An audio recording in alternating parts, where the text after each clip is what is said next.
Jesse, we turn the page here to the new players coming in. Let's start with the transfers. They have the number one recruiting class for freshmen coming in as per 24/7 Sports. But I want to start with the transfers. They have certainly reloaded, and they have 4 new guys coming in. Yeah, let's be blunt here, and I've kind of talked about this a little bit in the offseason. KU has the number one recruiting class, as you said, freshmen coming in, and from 24/7 Sports Composite, and there's a potential that none of them play. I know, that's crazy. That's how deep Kansas is. I mean, there's the potential that those guys do not play anything but spot minutes. But Remy Martin is the guy that we'll all talk about here. 2-time All Pac-12 player, point guard for Arizona State, but all those things I just mentioned with Marcus Garrett, those are the things that Remy Martin is. He can hit an outside shot. He can create for himself and for others. He's been asked to do a lot of different roles at Arizona State, but that's the prototypical point guard we just talked about. The Tyshawn Taylor, the Sharon Collins, the Devontae Graham, the Frank Mason, that sort of player who can average 17, 18, 19 points a game, be the leader offensively, and when things get tough, Bill Self just calls a high ball screen. And when you call a high ball screen with a guy like Remy Martin, he can go out and get you 2 points. And like I said, potentially can go out there and now help guys like Ochai Agbaji, who he's a talented spot-up shooter on the outside, and he's not great at going off the bounce himself. But, you're going to have to play off a little bit to give something up when Remy Martin is driving, and maybe if guys help too much, Ochai Agbaji is hitting threes or Christian Brown's hitting threes. So all of a sudden, all these pieces maybe start to fit in a little bit better. Other guys he added, Jalen Coleman-Lands, a talented outside shooter from Iowa State, so we'll see where he gets in the rotation. And then Joseph Yesufu, a guy who really lit it up in the NCAA tournament late when Drake had some injury issues down the stretch. He's kind of known for that viral dunk he had against Wichita State in the first 4, where he went up over the top of a guy. And I'm telling you, I think he's listed at 6 foot. If he's 6 foot, I might be 6'3".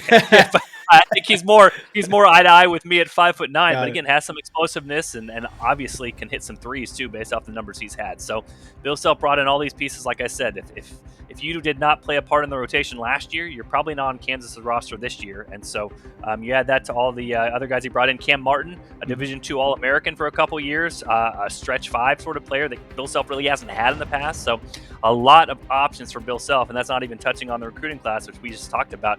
Those guys could play a role as well if they need him.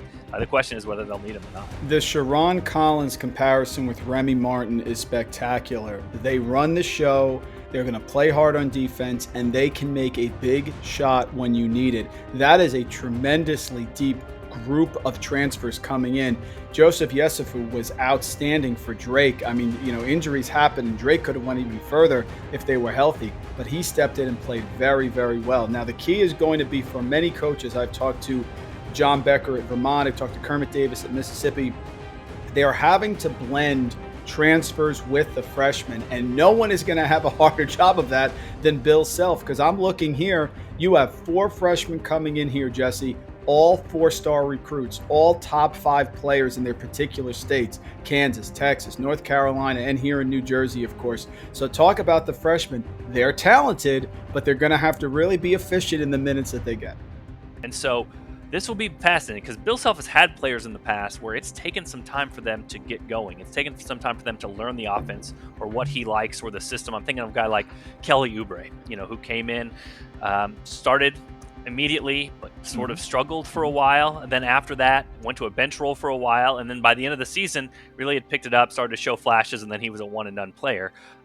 The freshman for Kansas, who knows what role they're going to play. A guy like Zach Clements, who is, as I mentioned before, with Cam Martin, he's kind of like Cam Martin, only he's a freshman. He's shown some ability to play on the perimeter. He can shoot threes. He's got good size at 6'9", 6'10", a well-respected recruit. But again, KU went out and got Cam Martin. So what role is he going to play in there? That's a good question.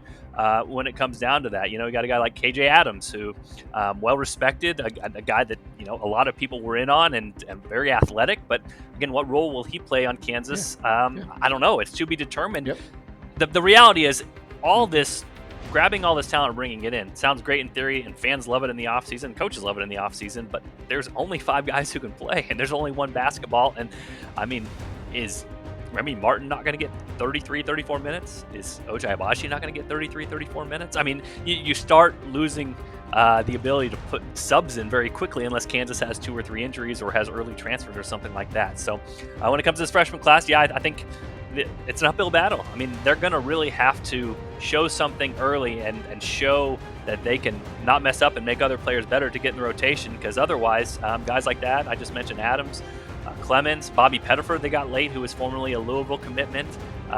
Those guys are really, I think, going to struggle to get in the rotation early. And, if it doesn't happen early for Bill Self, a lot of times in the year, he doesn't have trust in you, and then you don't play much late. So it'll be tricky. It'll be definitely competitive. But as of right now, all those guys are expecting to come in and fight for the minutes that they're going to get. And so we'll see how it all shakes out.